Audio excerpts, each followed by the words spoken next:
हाँ হিসেবে তো তাহলে মহিলা পুলিশ এখন লাগবে আর তা না যদি আশেপাশে কোনো মহিলা থাকে সাহসী মহিলা থাকে ওইগুলোই আয় তাকে দিয়ে করতে পারে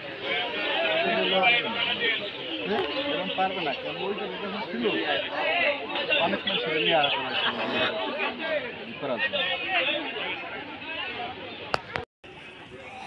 চান্দা ভাঙা থানাধীন চান্দা ইউনিয়নের দিগলকান্দা গ্রামে হাবিব খালাসির বাড়ির পাশে পুকুরে একজন মহিলার ভাসমান লাশ পাওয়া গেছে সংবাদে আমরা এখানে এসেছি। আমরা এসে দেখলাম যে একজন মহিলার ভাসমান লাশ পাওয়া গেছে, অজ্ঞাতনামা মহিলা, বয়স অনুমান 50 বছর হবে।